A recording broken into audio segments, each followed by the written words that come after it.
The East African tradition of the Maasai tribe is to greet one another with the words Kasirian Ngera, which is Swahili for, so how are the children? In that community, the well-being of their children is the highest priority.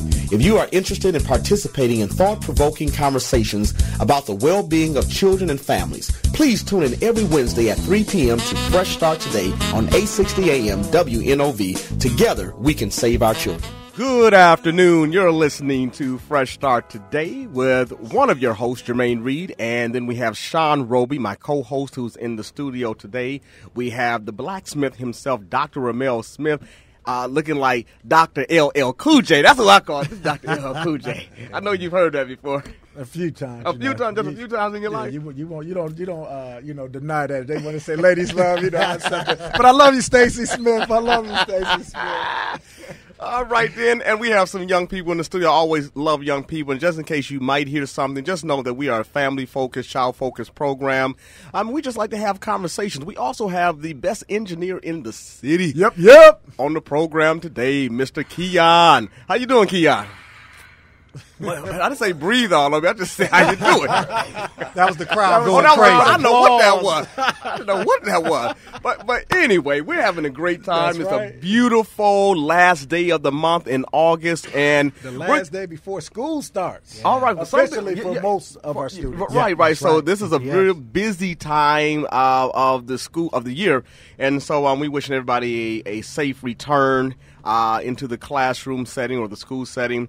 And today on the show, we're going to be talking about a conversation about physiological impact of anger. And we're going to get off into the what anger is, and do we have the right to feel angry, and what are the various types of anger, and do you treat all anger the same? At what point does anger or mild anger progresses to a chronic rage or a hatred? So we're going to talk about that. Then maybe some folks can call in and talk about, why are you angry? Why are you mad? That would be really good, because we carry this. And for parents, if we're angry, anger is going to come out in some form or in some way. We're going to exhibit it. We're going to demonstrate it. So we want to be conscious of our emotions, and when is angry healthy? When is it not healthy? And this is not just for adults listening to the program, but certainly for children as well. So if you would like to join that conversation, you will have that opportunity to call 414-444-5250. That's 414-444-5250. Let me begin with some announcements. Okay. This Saturday, September the 8th, or next Saturday, September the 8th, at 5:30 p.m., Fresh Start will be having our reasonable and prudent parenting training for all of our foster care providers as well as our respite care providers. And you can call Teresa to register in advance, because we want to order some cookies and some milk and some chicken, So folks who didn't register, we don't want you showing up trying to get 3 pieces of chicken. You know what I'm saying? So call 414-351-1100. Then also Fresh Start Family Services. We are in need of 1.5 certified or licensed social workers to work in our treatment foster care program. You can call, again, Teresa at 414-351-1100 and then do extension 150. And then also we have kicked off our Black Homes for Black Children unapologetically. We have kicked off that campaign. I had the audacity to have somebody call me. A couple of people called me last week, and they wanted to know if I could provide the data to support that black families understand black children. Of course I could provide the data. All you got to do is look at me. So we just have some fun on this. You can't let stuff like that stop your movement. Also, the Partnership Council meeting is coming up. Milwaukee Child Welfare Partnership Council meeting is coming up September the 30th from noon to 2 o'clock p.m. It's going to be held at the Milwaukee Division of Milwaukee Child Protective Services, 635 North 26th Street. If you have any questions, please give them a call at 414-343-5500. That's the Division of Milwaukee Child Protective Services, and you want to be in the room on September 30th, 2016, from noon to 2 o'clock p.m. Why is that important? Because every week I remind you that 68.2% of our local foster care community is made up of black children and their families, which means that your son, your daughter, your grandson, your granddaughter, your niece, your nephew, all of them are at risk of possibly coming into the foster care system.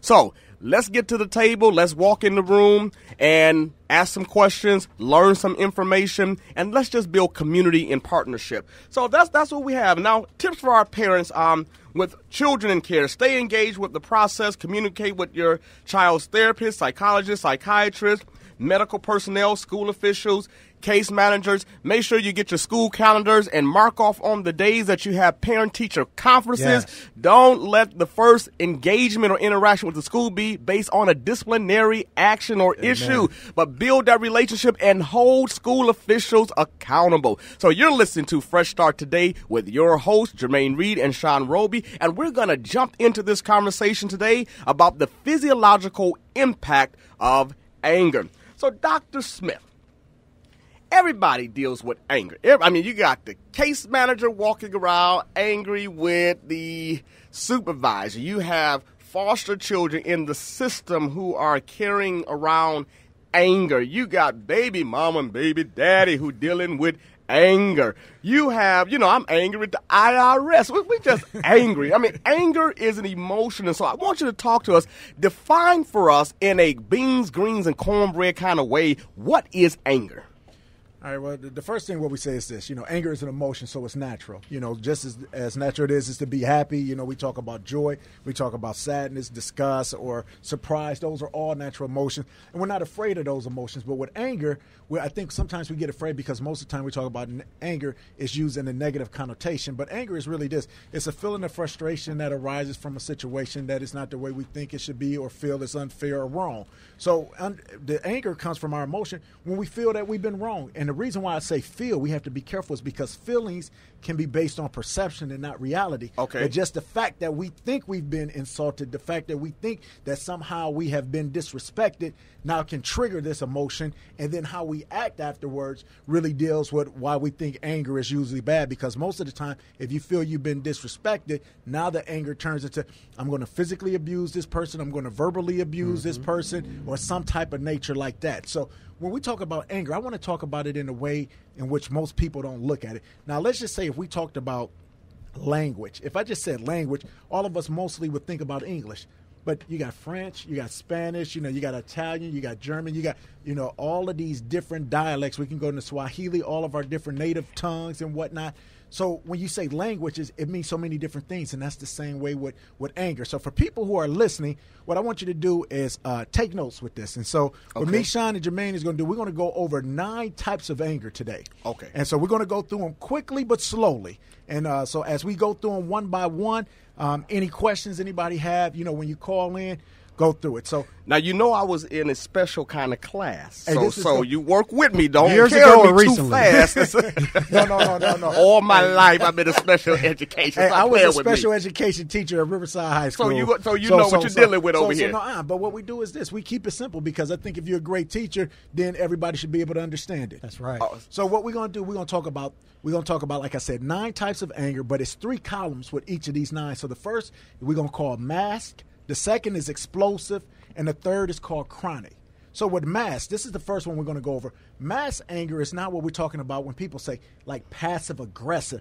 This is that type of anger that's hidden in a way, the type that we normally don't come out. Sometimes people say, well, I don't have an anger problem. Then I said, well, then you're not human, because every human experiences anger. Okay. But now people who don't think they have an anger problem have what I call anger avoidance. That's the first one. Anger avoidance. So you said, what is anger avoidance? It's a person who avoids anger. Somebody insults you, you smile and you look the other way. And not in that type of Christian way where you can laugh it off and it doesn't affect you. This is the time you laugh off and it affects you, but you don't say anything. Okay. So with my people who have anger avoidance, they have a problem with confrontation. So if they are verbally confronted, if they are physically confronted, they will move the other way. And the false thing about this is sometimes people see this and they say, wow, that person is great. Wow, that person is mature. That person was able to turn the other cheek. Michelle Obama said, when they go high, when they go low, we go high. But the problem is, if you keep going high all of the time and there's no way for you to release that pain, this is the trouble with avoidance anger. Because now, just think about it like this. If you keep blowing air in a balloon and you never release the air in the balloon, what's eventually going to happen to that balloon? It pops. See, look at my student right there. He knew it I right get away. 2 points. I get 2 points. It pops, and that's the same thing with people. When the anger builds up over time, we wonder why we have suicide. Okay. We wonder why we Okay. have That's people when it pops, who have yeah. the internal depression, why we have these nervous breakdowns, because we've had a build up of anger so much. And sometimes it doesn't just build up in suicide, but sometimes it's what we call a psychosomatic complaint. That's when psycho is of the mind, somo is of the body. And when your mind can't express what's going on, it starts to express itself through the body. So Okay. now when you have Okay. headaches, you can't explain. turns inward. It turns inward. So when Okay. you have all of these struggles inside, you say, the doctor said there's nothing wrong with you. Your blood pressure is good. Right. All your vitals are right. We don't know what's going on. But sometimes this type of anger, believe it or not, it can turn into a stroke. It can turn into high blood pressure. Okay. It can turn into a cancer. What it is, it's a negative toxin that's inside your body, and when it's not released, it turns inward, and it can't have a true physical reaction on your body. So does it affect your serotonin level in dealing with your depression? It affects your serotonin level. It goes down. That's why it causes depression. Okay. The number one reason for suicide is chronic depression. And chronic depression is when you say, you know what? When you hear people say, I'm sick and tired, and it's like, I think tomorrow is going to be worse than today, and today was the worst day of my life, that's when suicide becomes a reality. So the first type of anger we talk about is anger avoidance. Another way that this pops out, too, is you ever heard about the boy going postal where you say, this was the nicest guy ever. Right. He never said anything to anybody. He right. always was able to turn the other cheek. Well, one day, you know what? He snapped out. Okay. Because you know what? There was that balloon again. It was like, I can't take this anymore. So sometimes it can turn inwardly on you, but sometimes it can go external where you say, you know what? I've tried to avoid this anger for so long, but now I can't do it anymore. And it lashes out. And they say, this person was the nicest person. He never would have hurt a flea. This is just not him. I don't understand it. That's don't my know what baby happened mama to him. right there. You just described her. She was so nice up until after the wedding, and then she just snapped. I don't know, but you're helping me, Dr. Smith. You're helping me. Nothing from nothing leaves nothing. We all got to look at ourselves in the mirror how we contributed. And I say that because I'm on that side of the fence too sometimes. But listen, let me ask you something. Because when you talk about this anger avoidance and people, everybody having a breaking point, you know, and I think we're just so fragile. We don't know sometimes what our breaking point is. But can people learn or be conditioned to avoid anger because of conflict that or was going on in the home environment? Yeah, that's what happened with our ancestors so many times when you had to say, yes, sir, yes, ma'am, when you a 48-year-old man talking to a 6-year-old boy, when you got to walk across the other side of the street. But it also comes inside of our time now. Every time that we're pulled over as black men and we try to go the extra mile to show the police officers that we are non-confrontational, that's an anger avoidance because as soon as they get out the car, what we do, oh, man. Now, the person who has true anger avoidance doesn't even know how to get it out and argue. We might call a boy if you got a responsible way to handle it, but the person who never tells anybody. So if you're out there and you're listening, this sounds like you, where you always taking things and you know it makes you upset, but you never tell anybody, you have to find a way to release this. And what is scary about this, as we keep it on target with our foster care children, as adults, we have different mechanisms in which we can speak. But if I'm a little kid and I get angry and mom says something to me and I say something back to her and she pops me in the mouth, well, you know what? I learned how to avoid anger real quick because I understand that, you know what? I can't beat what's in front of me. So I learned to be quiet to minimize the physical damage, although internally I'm being damaged even more.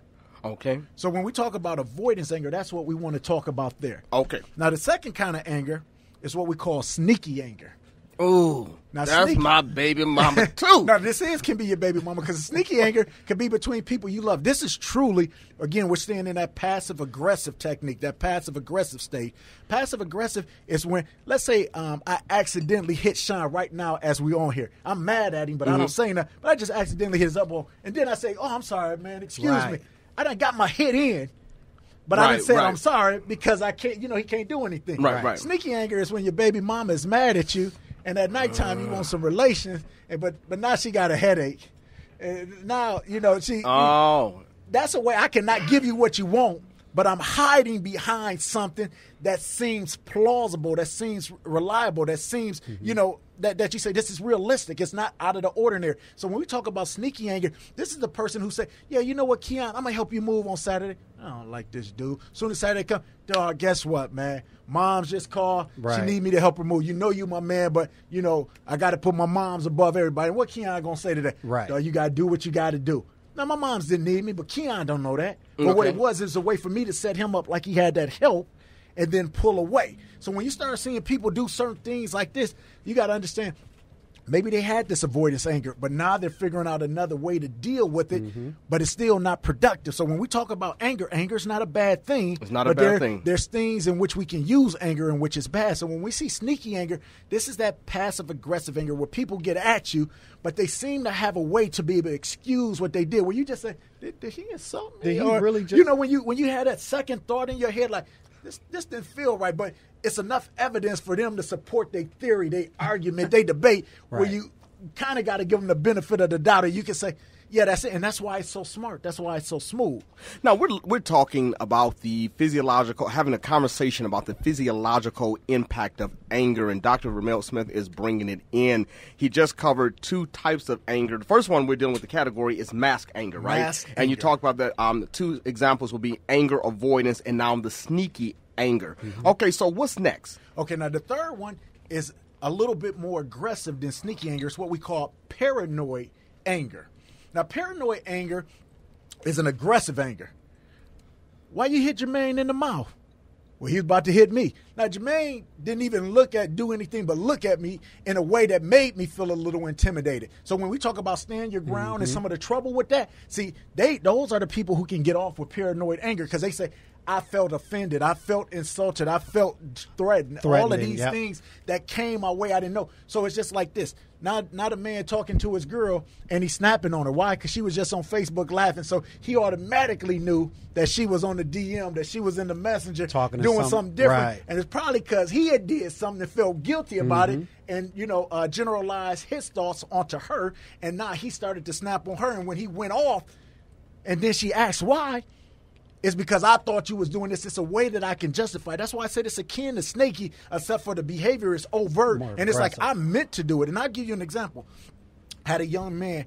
He was talking to his girl. He's real jealous. Okay. And it was the craziest thing. So it was like he was always talking to her. She was like, it's all good.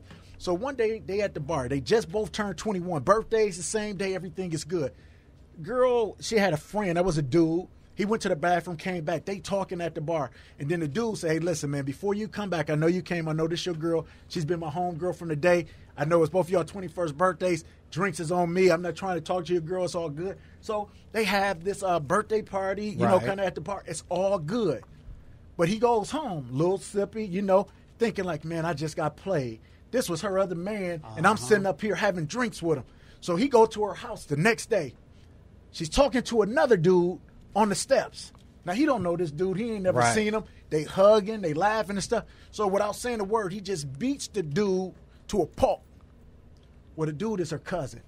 He didn't even know it. But in his mind, he was thinking like, hey, you trying to get with my girl. I'm coming at you, no questions asked. You done offended me, you done disrespected me, and now you got to get dealt with. And so for so many of our young brothers, especially in foster care, see, this is the thing when we talk about ACE studies. When you've been traumatized so early in life, it changes your physiological reaction. It changes your biology. It changes the chemistry. And three of the things it does is makes you antisocial. It reduces your ability to have great attachment, and it reduces your ability to effectively problem solve. So now your mind, what we said, it's about perception with anger. The feelings are wrong, but because they feel so right to me, I act on them right away. So it's no questions asked. That's that perception piece. It's you the talk perception. About. Okay. So when we talk about paranoid anger, this is an aggressive anger, but it was like, well, I only hit him because he was about to hit me first. So it's like, he didn't hit me first, but I just stopped him before he was about to hit me. So, it's still those built-in excuses we have. So when we talk about mask anger, these are what we call passive-aggressive.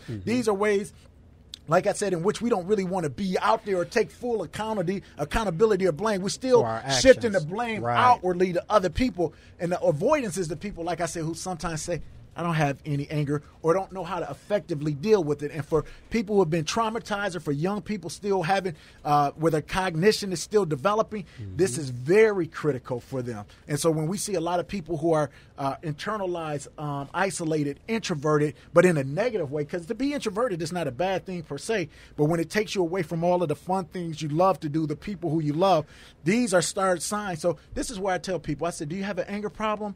And then some people say no. I said, does somebody who you love have an anger problem? They say, yeah. I said, well, then you have an anger problem. Because just like you've been doing, Jermaine, what we need to do is not only recognize our anger, but the people who we're around, their anger. Because if we understand what type of anger they have, we can diffuse it a little bit quicker. Like the girl knew her boyfriend had the paranoid anger. That's why when the boy came back from the bathroom, the other guy was able to articulate, hey, I'm not trying to take your girl. Because she had already told him, like, put look. him up. Hey, this dude is crazy. He throw them things real quick. You don't want him going to the trunk. It's all of those things, going on. So it's a warning.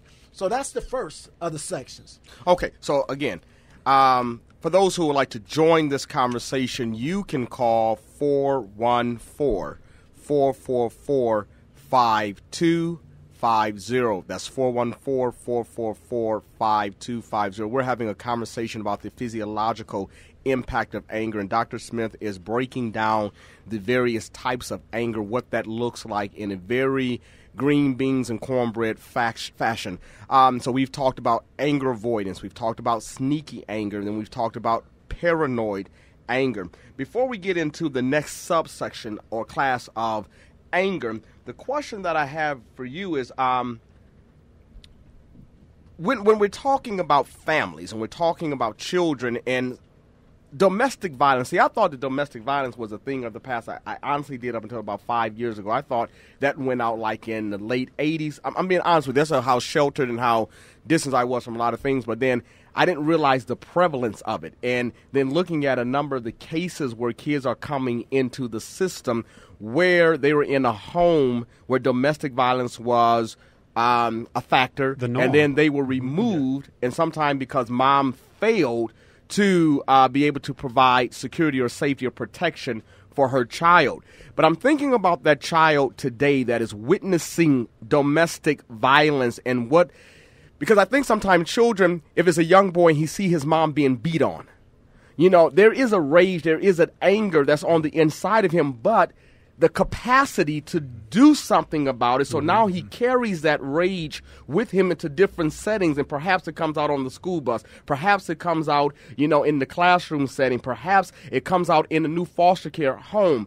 So I want to kind of talk about how do we help parents to understand how they really have to deal with their anger issues. Their, for the kids' sake, I mean, it goes into two words: social learning. Okay. What we see is what we learn. So the thing it is, you say the parents would say, don't do what I do what I say. Well, that's not how it works. Right. Because I'm gonna do what you do.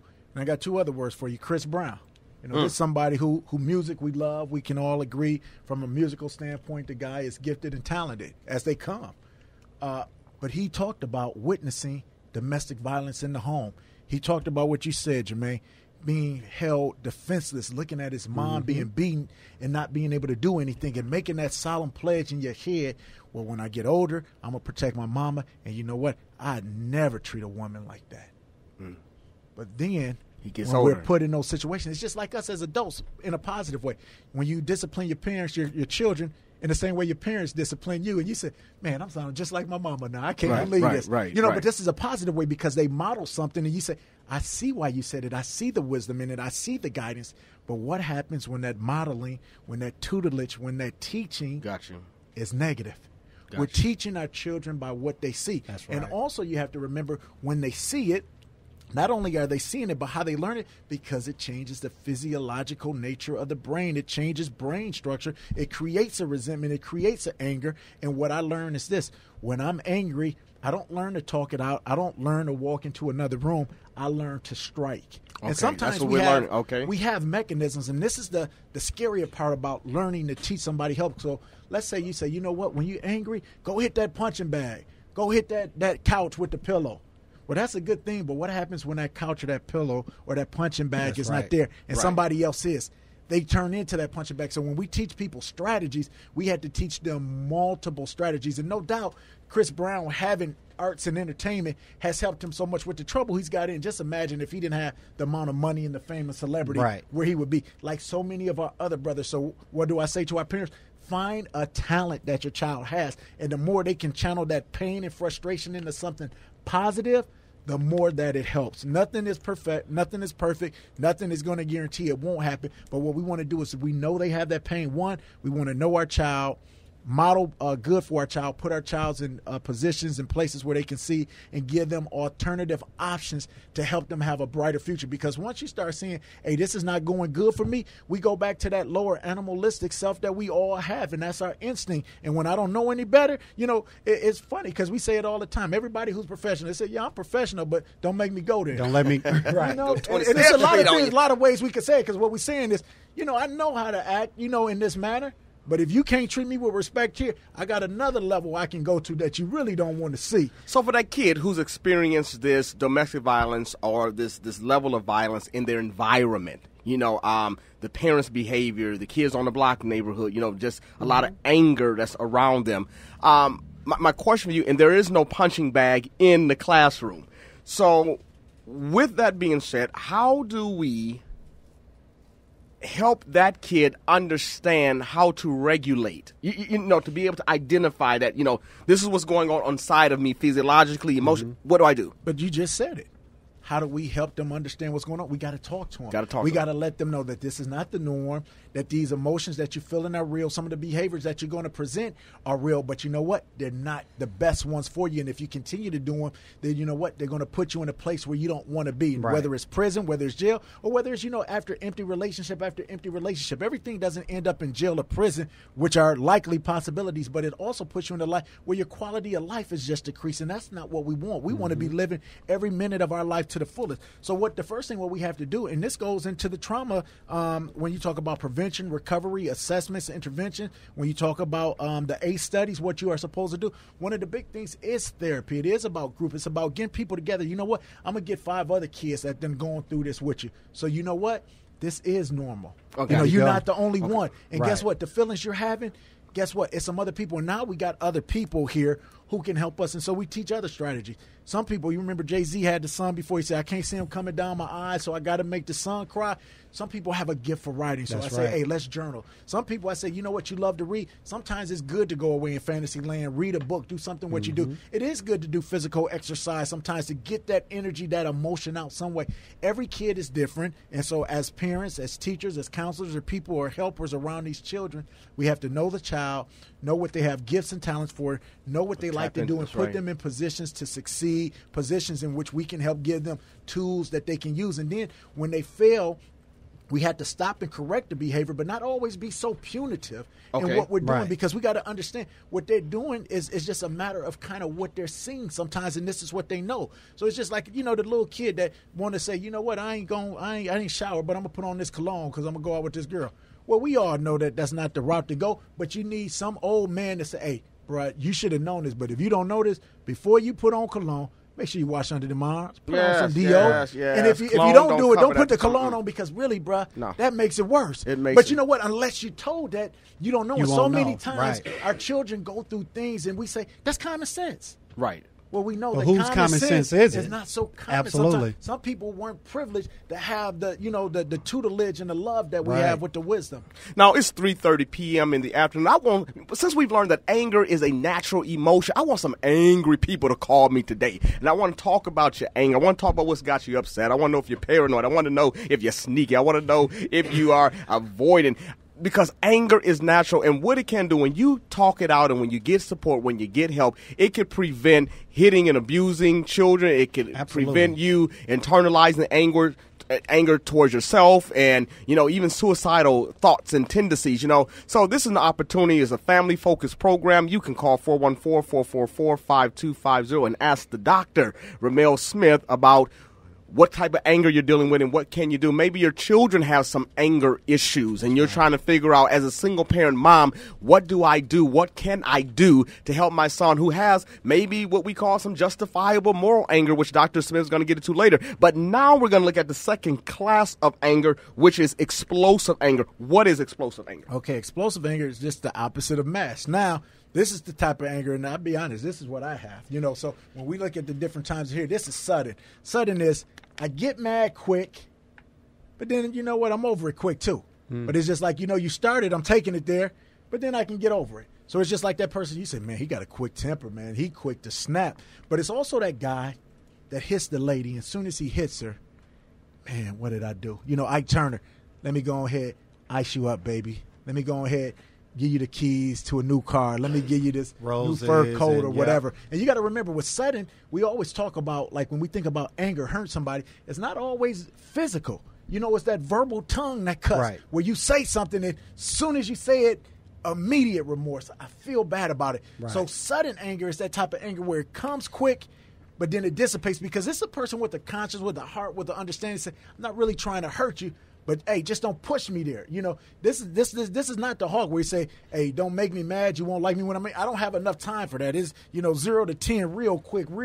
So when we start talking about sudden anger, now what we're talking about, a person who gets mad quick, it's explosive, it's fast, it's hard hitting, but it goes down quickly also, where you understand the mistake you made. Right. And so we can talk about strategies for these too. I'm going to just go over the different types. To me. Yeah. Now, the second type, I thought explosive was the category. So what is the first? Sudden anger. Sudden anger. Oh, that's sudden anger. Okay. Sudden is the first one under that. Now, the second one, this is probably... My baby mom, she got that sudden anger too. Go ahead. The second type of anger is probably the most difficult one, because what now is it? Explosive, we talk about explosive being different from sneaky. Like, remember, sneaky was always blame other people. But with explosive, this is like, yeah, I did it. I ain't mad about it. I meant to do it. It's on me, right. but this is what I want. Now, the difference with the explosive, remember, we said suddenness comes quick, leaves quick, and it's like you feel the remorse because maybe I could have handled this better. But with shame-based, this comes quick, but it leaves slow. This is the type of anger where you say, man, he just told you, man, to like be quiet. Why you shoot him? Right. It's like it goes to a point beyond where you say, I don't even understand this, because they talk about the crime, the punishment fitting the crime. This is one where you say, man, you went above and beyond. So whenever somebody snap on you, and you be like, hey, listen, man, this wasn't even all of this. So you say, you know what? If you ever watch movies and whatnot like that, Denzel Washington had a movie called The Hurricane, and he was this boxer, and he was about to fight this dude, and one of the dude buddy who the other guy was about to fight, he said, man, leave this dude alone. He got some other stuff inside of him that's pent up. Wow. And with shame-based anger, this is specifically with our foster care children as they matriculate on through the ages in the school system. You got so much hurt. I done seen mama beat. Yeah. I done seen mama rape. I done seen my brothers and sisters taken away from me. I done had nights where I haven't had food. It's all of these things that come in. And so now you come in and hit me. You done hit the wrong person on the wrong day, brother, because I'm not just mad at you hitting me, but I'm mad because now my daddy done hit me, my mama done hit me. All of this stuff that's inside of me is going. That's why it's called shame-based. It's stuff like that person with anger avoidance sometimes. I can't figure a way to say this. I keep it in. Yes. With shame-based is all of the stuff that's in, I unleash it. Think about the Water Boy with Bobby Boucher. Every time he wanted to tackle somebody, why he thought about fury. Evil stuff that had happened to him, stuff that he'd been insulted, belittled, betrayed, and whatnot. And so he was able to do it in what we call displacement, a positive way on the football field. But with shame-based, this is the person who was out on the street when somebody say, hey, dude, hey, don't mess with dog. It ain't even worth it. But that's like with Mike Tyson, too, when you look at his story. That's why he all was that such trauma. Mike Tyson at 35, they said, who would win, you at 35 or you at 20? He said, that guy at 20 was out of control. Right, he said he would destroy me. He was like, because he had a frustration, a fury of all of this past pain and hurt. But he had a way to release. He could release it. Right. And so get paid some people of dollars. Wow, that's a and beauty. so it was like, that's the win-win, because most guys, when we do it, most ladies, when they do it, now it's punishment. It's prison. It's other retaliation. But children can also use art as a form of releasing anger. I'm thinking about music, Jay-Z and I was just thinking, like, when you see some of your kids drawing, they'll tell you some stories. What's going on? Okay, we have a caller on Fresh Start today. Caller, can you talk about what's got you angry, or what does your question relate to anger? This society makes me angry. But the point I was calling about was something you mentioned. This is Al Holmes. Yes, sir. Hey, Coach. I am a trained anger management facilitator in both emotional intelligence and impulsive control. Many times, what I have run into working with teenagers in incarcerated situations and young adults is that anger is not the case. It is a manipulative means of manipulating someone else. Okay. People are not actually angry, but they give that persona in order to manipulate the person they're dealing with. Okay. And this is something that they're trained to do as young kids. Mothers do it to fathers, and children witness it. They see that mom can play mad, and daddy gives her what she wants in order to get her to calm down. And then they inherit those traits to the point where they use that manipulation against others, and especially in incarcerated situations. Okay. Foster kids. Reverend Buck and I used to teach classes on blended families, talking about foster children when a parent dies and the children have to go live with someone else, a grandparent, etc.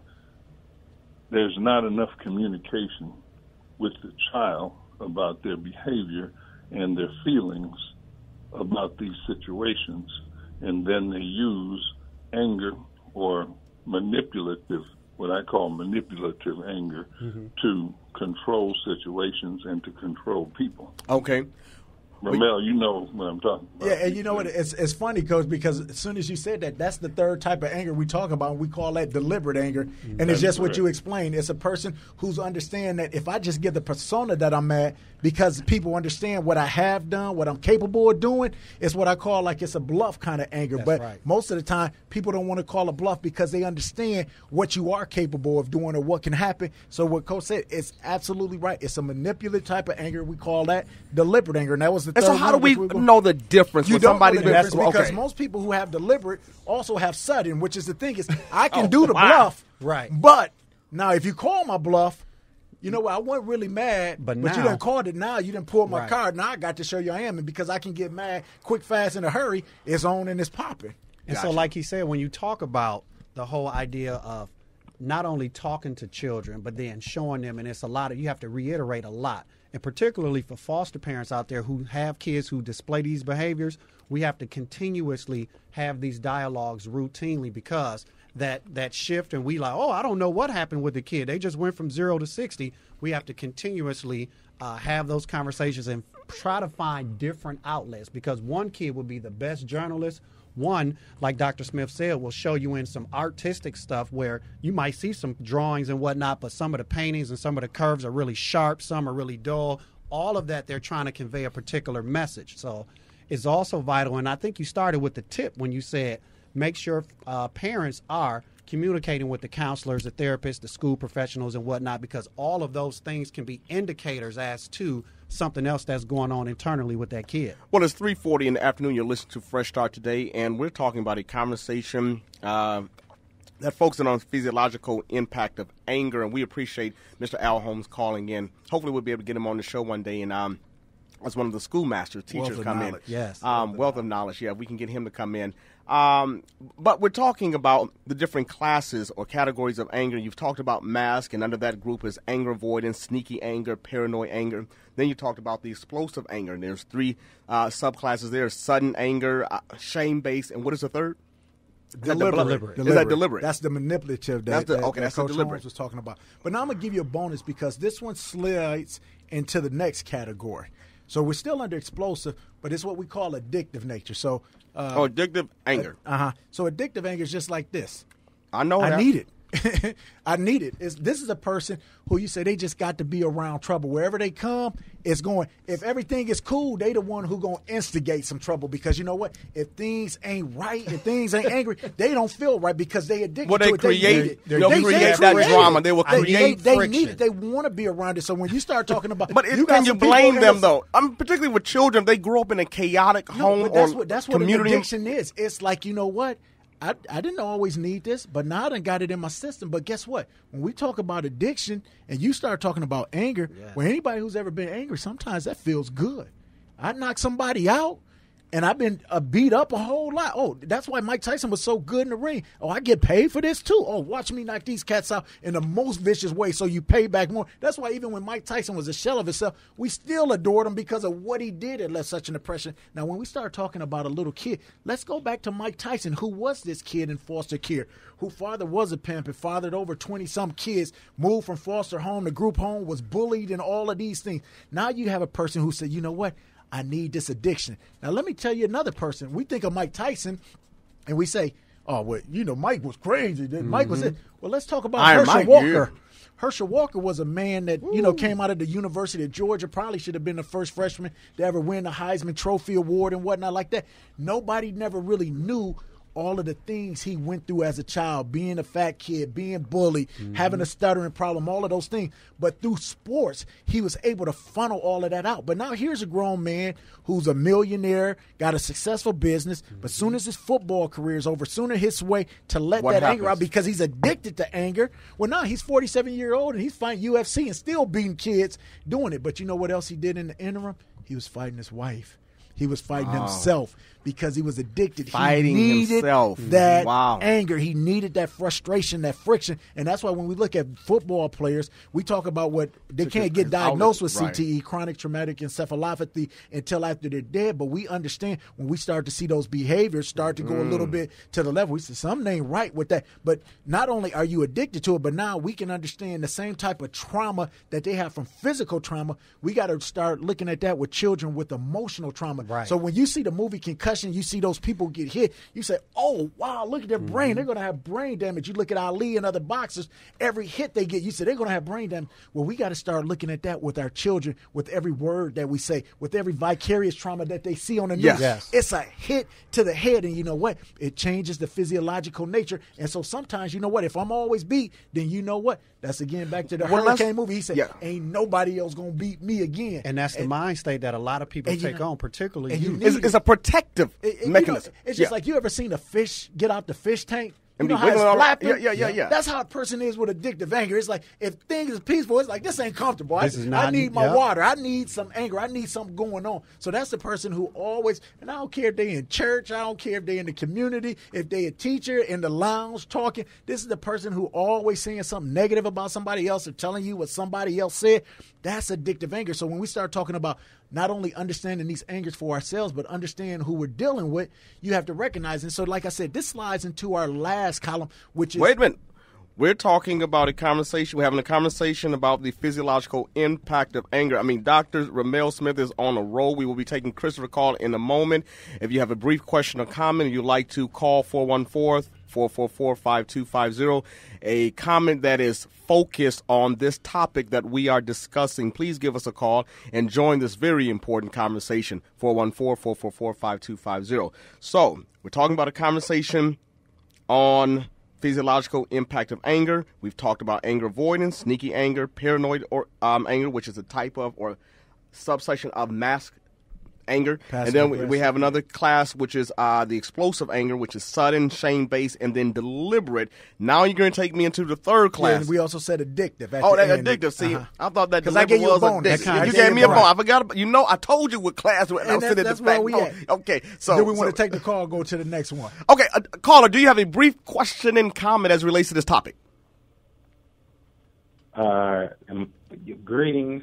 Greetings. Thank you for taking my call. Yes. How you doing? Listening to the conversation regarding anger. I need you to hurry up, sir. We got a few minutes. What's your question? Well, here's my question.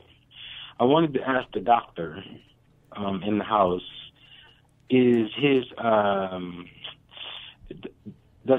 practice exclusive to a particular group, or does he practice his medical pedigree from an all-inclusive? All right, I think I got your question. Thanks a lot. Dr. Ramel Smith, you want to answer? Just real quick, I worked all around. So I've worked in Children's Hospital where I did ambulatory clinic where I saw up to 40 people a week, young children who were physically abused, sexually abused. neglected foster care treatment, things of that nature, specifically for 7 years. I worked in the school system as a school psychologist where I conducted groups with young children. And then I worked in our prison systems for 5 years where I worked primarily with inmates dealing with issues of domestic violence, anger issues. And then when we started talking about other issues of AODA. So all of those things kind of run together. And I've also worked with populations of people in elite professional sports. So I kind of ran the gamut. So you say, who do I work with? I've worked with everybody in every field from schools, hospital, prisons, to professional sports athletes. So with that being said, we go to the next one because – but we're talking about a human emotion, and that's African American, that's German, that's short, tall, whatever. Because we got to remember when we talk about ACE studies, we got to remember the original population that they did, those 17,000 people. Were rich white people, middle class white people with college degrees. So sometimes we have this illusion that what's white is good. 17,000 of them. But the domestic violence was a prevalent issue because we got to remember domestic violence is not only physical violence, which is very highly prevalent, but also the verbal abuse that goes through. Which in many cases we got to get to this third section. We got to get to the third section. Okay, now what is the third type of anger? Okay, so now we're dealing with chronic. So chronic is long-standing. So you got to understand. I thought that was something you smoke. It might make you smoke if you got chronic anger. It might put you on the chronic. But when it puts you on, it might reduce the anger a little bit. Right? Let me see. You got to be careful with that because it's all types of different marijuana. And we go in that for a different story. Different show. But as it relates to chronic, now the first one under chronic, the label of chronic is habitual. And you know what that is? It's almost like I said, it's like addictive, but it's like I done been angry so long, this is all I know what to do. I done tried different, but this is just who I am. It's like it's a habit. You know how hard it is to break a habit that you've been doing for 45 years, for 50 years, 60 years. Now you can try. I mean, you might succeed. You might get better at what you're doing. But when you got some chronic, it's just like, I've been angry my whole life. And you hear men say this all the time, and women. I've been this way my whole life. I ain't changing. This is who I am. This is who I am. Right. You knew who I was when you married me. You knew who I was. Hey, you know how I get down. That's your boy. You'd be like, dog, man, wait, do we got to fight? Did you just meet me? All of these things. It's like we know who you are. So the thing about with habitual is, you might want to change, but it's difficult because it's just been something your whole time in life. And that's why I said it slides from that addictive because it was addictive where I needed, where it manifested into this is really who I am, a part of that. Right. And when we talk about the changes in the brain structure and chemistry, it really makes you who you are unless some serious intervention is done. And it might not eliminate it, but just reduce it. Now, the next one, and I'm going to switch the order because it doesn't really matter what order. Talk to me. Is rage. And now with rage, this is that type of anger where you say, you know what? What 50 Cent say? Oh, I'm looking for you. You won't find me? Well, let me find your mama house, shoot it up, and I'm going to make you look for me. Rage is when they say, I don't even care about myself sometimes. There's this movie called Vanilla Sky with Tom Cruise. And the girl was so mad at Tom Cruise, she wanted to kill him. So she threw the car off the bridge with her in it. So even though she was going to get hurt, she didn't care about herself being the collateral damage. She wanted to hurt the one person. So when we talk about rage, this is that type of anger that doesn't make sense. This is that person who shoots somebody in a funeral procession. The type of person who shoots so wild where bullets is going through a library where we talk about all our little babies getting hurt by these stray bullets. I remember when Marcus the Bat was first killed, we think about all of these tragedies with these kids, and it's because somebody had this rage of anger. And this is that type of anger that was so furious, that was so uncontrollable. Somebody, like when you're mad, only a couple people can hold you back. Right. This is that type of anger where nobody can hold you back, where it's just like full-blown, I'm getting you no matter the cost. So this is a suicide bomber. You know what? I want to kill 10 of y'all, so I'll kill myself too to get to 10 of you. When we talk about rage, this is that type of anger that is so furious, that is so deep down and bred, like that person with shame-based forever, where you say, I'm going to get you at no matter cost, even if it hurts me. It was one man, he found out his wife was cheating on him. Now, he was getting caught up in the sting because he had hired a hitman. And the hitman told him, he said, listen, I could kill your wife, but it's a possibility your kids may get killed too, though. That's how dangerous it is. He said, he called his kids. He said, hey, that's collateral damage. As long as she get done, that's what matters. He was fine with it. And so when we talk about rage, this is that type of anger when we see inside of our kids, where we say, what's going on? When you say, are they encourageable? When the people say, what Heavy D say? They call us animals. I don't agree with them. I prove them right. I prove them wrong, but right is what you're proving them. It's that type of thing where you say, man, sometimes the behavior we manifest, it is this type of anger where you say it's uncontrollable. But am I taking away the responsibility from the victim? But the question is, what got people to this rage? Because it wasn't something simple. Like I talk about a husband being betrayed by a wife. You talk about a person who feel their country has been torn about or being picked on and bullied on. This type of thing is something that's been going on long and long and long, where you say, you know what, I will martyr myself or anybody else for the cause. And that's why it's so critical that we do look at communicating continuously, because one thing that we always shy down upon is counseling, some form of therapy or support groups, but that's one of the easiest or one of the healthiest ways. We're going to get to the treatment piece of this, because it's one thing to know or have an awareness of what type of anger you're dealing with. It's another thing to actually deal with it. Right. And whether or not, depending on what type of anger you have, do you deal with it all the same way? So we'll get into that, and we only got 9 minutes, 8 minutes, so we got to stay on track, stay focused. But if you want to ask a question today, you can call 414-444-5250. We're talking about physiological impact of anger, and we're learning a lot about the different classes and types of anger. What is that last one? Now, the last one, and you think about it, we've gone over, I said I was going to give you 9, but I've really already given you 9 because the gave me a bonus. You gave me a bonus. Went through. But we got a 10th one. But out of those 10, all of the ones I talked about before have been negative. And this is the scary part about anger. But now this one is the positive anger. What is it? This is the type of anger what we call moral anger. My big mama didn't have that. It's a righteous indignation. This is where I'm mad, and I got a right to be mad, and whatever I do as a result of it is justifiable. Now, so this is the thing. So now when we think about people like Martin Luther King and Gandhi, these were great men who were very angry, upset. Martin Luther King at the condition of his people in America. Gandhi at the condition of his people, the Hindus and Indians over in the Middle East and whatnot, over in that area of the land. And what they said is, you know what, I'm upset.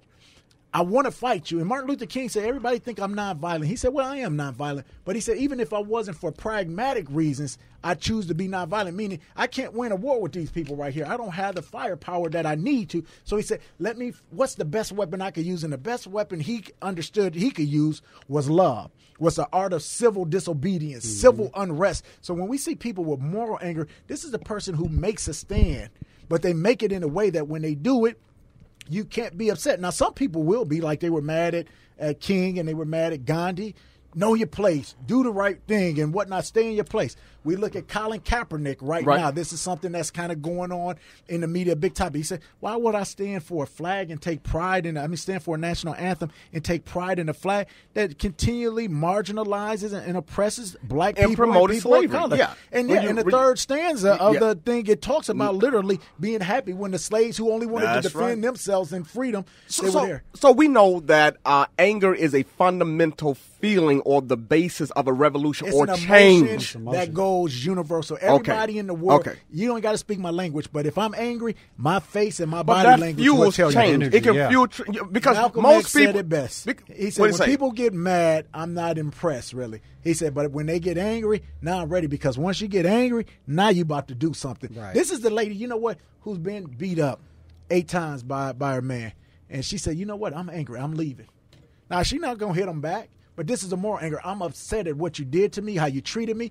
I don't deserve this. I'm leaving. I'm going. So no rebellion or resistance, or if some people say revolt or whatever comes from being happy. So it's not a product of being happy. Yeah, it's because you're upset, you're frustrated about something that's going on in your life, in your environment, and you need to become angry or righteous indignation, if you will, in order to change that circumstance or to change you. Now, let's look at Nelson Mandela. I talked about Gandhi. I talked about King. These were people who were nonviolent.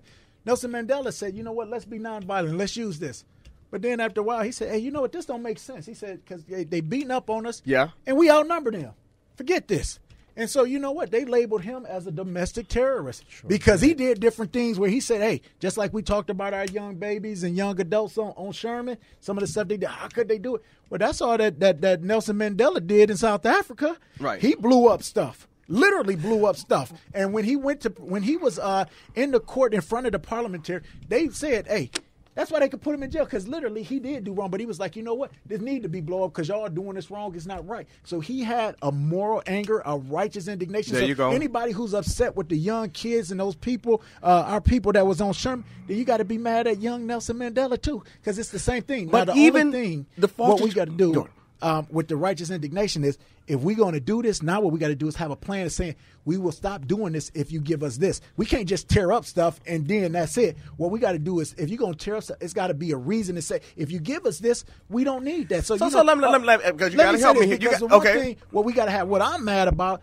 is the doggone water in these pipes. They know they need to change these lateral pipes. So you say, hey, we understand that lead does the same thing as trauma. So not only do you got trauma in the home, you got community trauma, because with the lead paint, we know that decreases IQ, reduces problem-solving ability, increases antisocial behavior, increases prone to violence. And then when you give this and feed people, you know how they say, my guy is from Mississippi, he said, it's just something in the water. Well, literally, it's something in the water that's doing something. So you feed us, you train us in a way, you make us a certain way, and then when we react in the way you do, you want to punish us, you want to criticize us. I'm mad that there's 68% of our local foster care community is black. I'm not understanding how that we screen in high numbers of black children to the system, and we're screening out a high number of black relatives and potential providers to be able to provide a resource for those children. So I'm mad.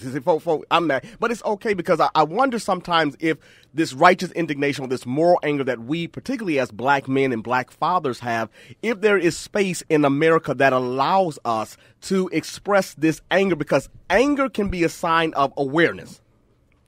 Oh, no. That's just it. It's our anger, though, provokes another reaction. Because even if it's righteous anger, they think it's sudden anger. They think it's explosive anger. And that's why a man can be in the car and say, I'm not even driving, but you asked me for my wallet. I go to get my wallet, like you said, and you still shoot me. Or I could be a social worker telling you I'm dealing with an autistic kid who has a weapon in his hand. My hands are wide in the air. And I say, hey, we're not a danger, and he shoot me and say, I don't know why. So you say, dude, can we have a righteous anger? But again, what is anger? It's that feeling. And if a police officer already has the stereotypes, the prejudice in his head, this black angry man, big black angry man coming at me, I got to protect myself. That's where the trouble comes from. Take me to the foster kid, because we got 2 minutes left, and Doctor, I'm going to give you the closing remark. For the foster child who is angry about his living situation, angry from being separated from his mother and father, angry from being changed his schools and relationships that have been severed, how can that child use their anger to their advantage? Oh, that's why I'm Dr. Smith. There you go, to blacksmith. Because, hey, I had that same type of anger, but you know what I did? I put it in sports. I put it in the books, and I got in trouble along the way. I've never been shy about saying that stuff. And my situation was bad, but it's not as bad as other people. So, but you know what it is? I had a man named Billy Prince. I had a man named Larry West. These are people who want my family. You know what? And so you talk about foster care. All of us are foster care parents in some way. So everybody who's talking about what can I do now, you see that person that's there, that young kid don't know what to do. What they need is an adult who knows what to do and can help guide them, who can help love them, who can help steer them in the right direction.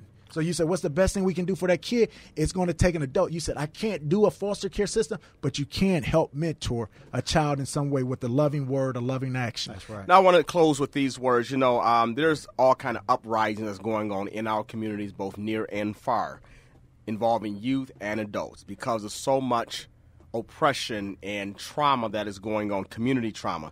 And sometimes this is how we deal with black anger. Some people may call it a riot. Others may call it an uprising. But we all understand it's related or connected to emotional trauma and injury. So if you think that you need some additional support because your anger is not being channeled properly, certainly you can get in contact with a local mental health provider. Reach out to your pastors, your friend, your community, have an outlet, join sports, get your kids in some type of activity, take up some yoga, whatever you need to do, go for a walk, to deal with that anger that's unhealthy, but also understand and learn how to embrace your righteous indignation. Tune in next week to Fresh Start Today, and we're going to be talking about domestic violence with Reverend Alice Belcher. Be safe, be well, until next time.